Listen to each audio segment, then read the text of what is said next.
Now, as a novelist and a film director, I love telling stories. And I'd like to tell you a story right now, if I may. It starts in 1920 in Pretoria, South Africa, where a young baby girl is born into an Indian Muslim family. By the age of 16, she's married to a man she doesn't know, and she has 4 children in quick succession. And that really is about it. There is no sense of a career, no possibility of love, no prospects to speak of. Now that woman was my grandmother, and that story really upset me. So, as writers are liable to do, I wanted to write that story down. But I first of all wanted to change all the parts about it that I didn't like. I wanted to break all of those rules that my grandmother had been pushed to live by and replace them with completely new values. And that became the basis of my first novel and my first film, The World Unseen, which I'll show you a clip of very shortly. I can actually act out the trailer as well. I might need a little bit of help. Would you? Oh, I'm so sorry, Maria, next time.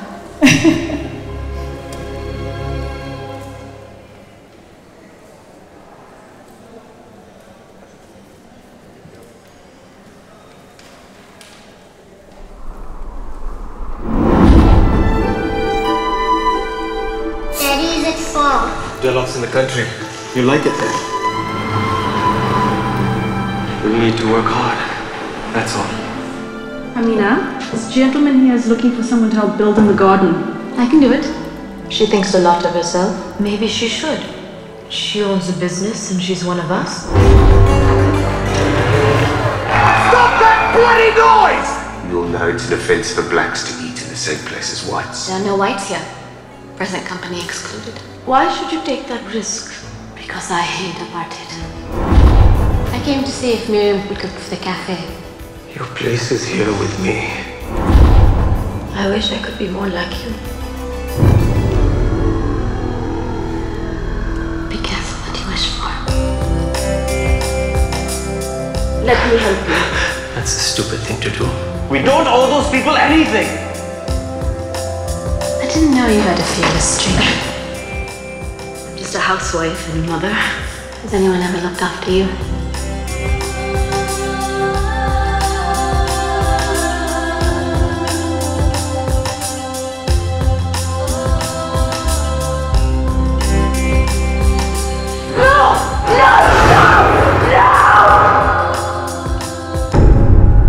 People are talking about her, not just you. Doesn't matter what people think, doesn't it?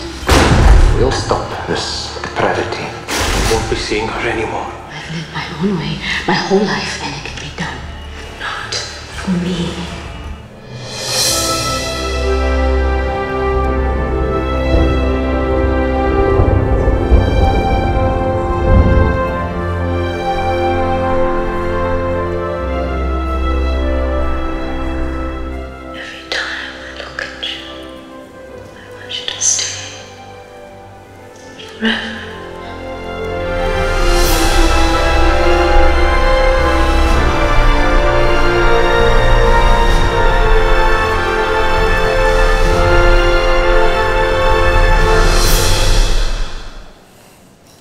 Now, the world, thank you.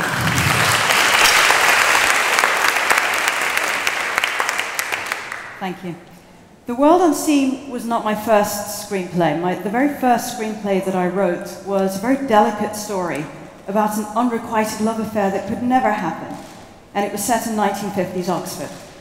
So I sent it off to Hollywood, and a production company picked it up almost immediately. And I was ecstatic. I even took a break from writing just so I could work on my Oscar speech. And I was waiting for them to give me a call. I waited, and this phone call came. And they called to say they had $15 million to make the film. But there was one catch. They needed 2 sex scenes and a nude scene in a story of unrequited love. So I realized then that their rules said that if you were lucky enough as a first-time writer to even get looked at by Hollywood, that you should just do what you were told. And then you should try and work your way up the ladder. But the problem with that was it broke my rule, my personal rule of having integrity with the story that I was telling.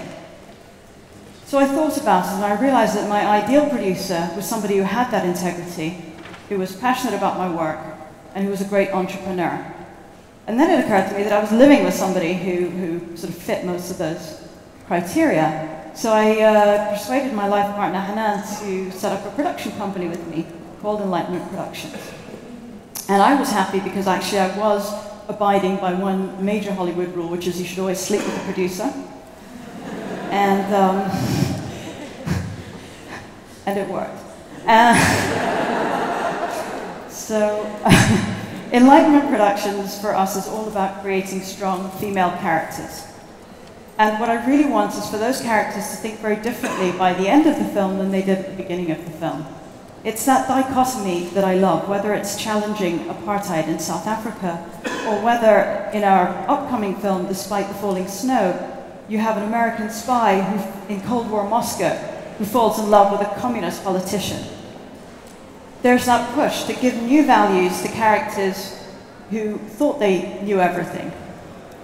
Now, when it comes to financing these films, financing The Wild Unseen and I Can't Think Straight, which was another romantic comedy that we were doing at that time, the industry liked the dichotomies in the script, but they didn't like that we didn't have big name stars. They didn't like that it was so Indian and South African. Basically, they wanted safe and they wanted security. So we had to look in unusual places for financing, and we found financing unusually for films entirely through private equity. And even more unusually, that private equity came entirely from women. These were very savvy businesswomen who loved the stories the way we did and wanted to see them up on the screen and see if they could make an impact. So for small, independent films, they did well. They opened at the Toronto Film Festival, we got distribution in the US and in Europe, and we won a lot of awards. But what really blew us away was the digital response to these films. Just the clips and the trailers alone on YouTube currently stand at about 60 million hits. Now on the back of that, what happened was that hundreds of women and then thousands from all over the world started to email because they had identified with these characters, and because the characters in the film had found a way to change their lives and their way of thinking. These women were also challenging the lives that were prescribed from them. They were escaping from arranged marriages, or pushing to start a career, or simply becoming more comfortable with who they were as people. Now, for Hanan and I, as two women in a relationship, both from fairly conservative Eastern backgrounds, this wasn't a great way to have a laugh at the dinner table. Our families were quite traumatized by our relationship for many, many, many years. But one of the really beautiful and magical things about storytelling is that 16 years of complete trauma can be condensed into one single minute of movie time. And I'd like to show you a small clip from I Can't Think Straight to illustrate that. I made you some pasta. I need to talk to you. What's the matter? Are you sick? No, I'm fine. Actually, very good. Happy. Where's Dad? In town with a client. He'll be back home soon. Ali called. Oh, shit, I forgot about him. Well, he's a wonderful boy. Mom, I'm not happy with him. Then Auntie Gulshan's son is looking for someone. He's very successful. He's a bookie. Well, and tall and handsome. He's 6'7", all I can see is his navel. Well, then you have 2 children. Mom, I can't be happy with him. The way I'm not happy with Ali. And I've always known why. But I was hoping that the reason I thought was the reason might not really be the reason. And that things would change, but they never have, not really. And now I know for sure that what I've been feeling all these years is actually the right thing. Do you want Jesus? There's nothing wrong with it. I haven't got cheddar like I'm trying to say is... Parmesan though. Just listen to I me. got I'm gay!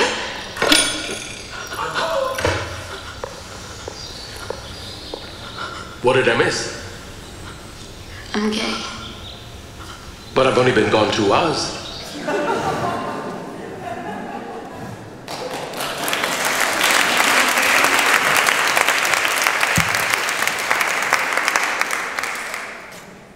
I guess my final point is that however we choose to consume stories, whether they make us laugh or whether they make us cry, whether we're buried in 200 pages of an old novel or whether we're choosing to enjoy a 30-second clip on YouTube, the real power of stories comes in the stories that we each of us tell ourselves every single day. And by that, I mean the stories that we tell ourselves about our bodies, about our relationships, and about our lives in general. Now, last year was the first time that I considered using documentary film to tell a story.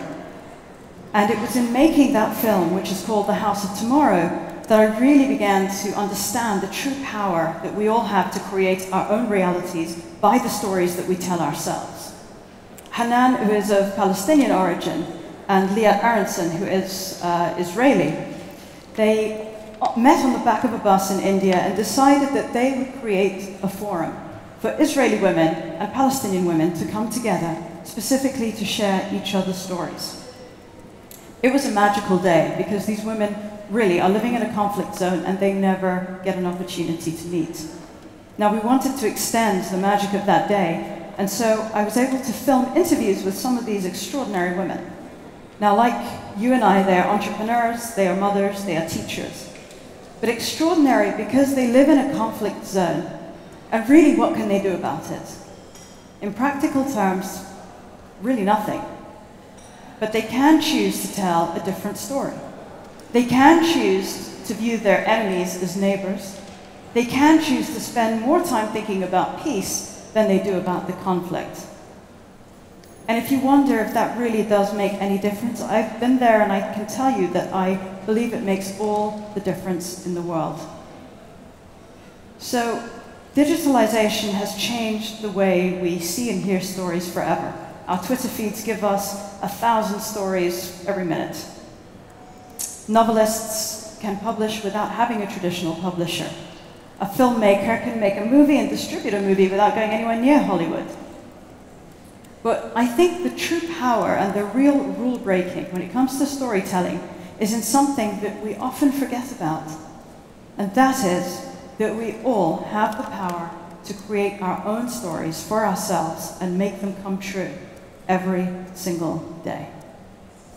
And on that note, I would like to end with a very short clip from The House of Tomorrow.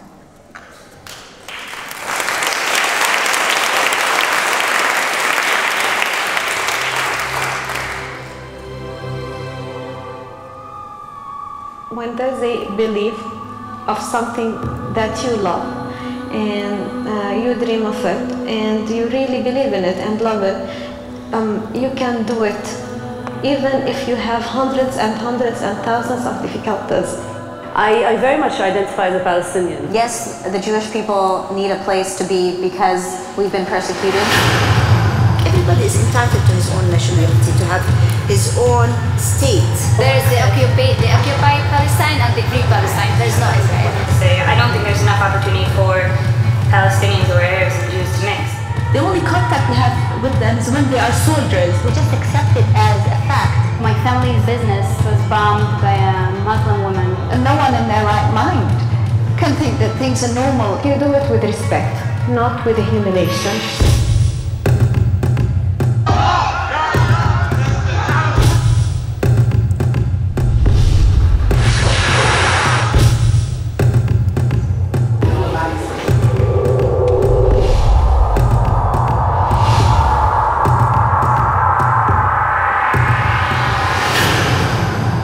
Women who were making changes in their own lives, in their small ways and big ways. And we all need to do whatever it is that we can do. I think that one of the greatest gifts of human interaction is finding out that we all share the same issues.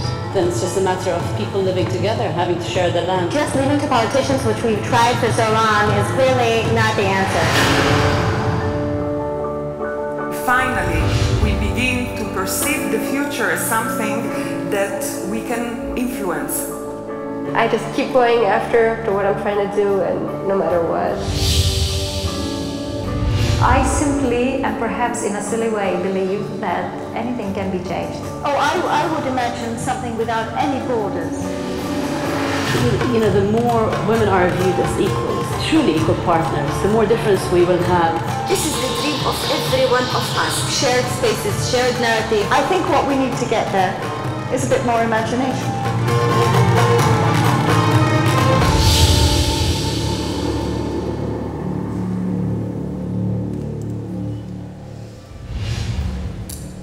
Thank you.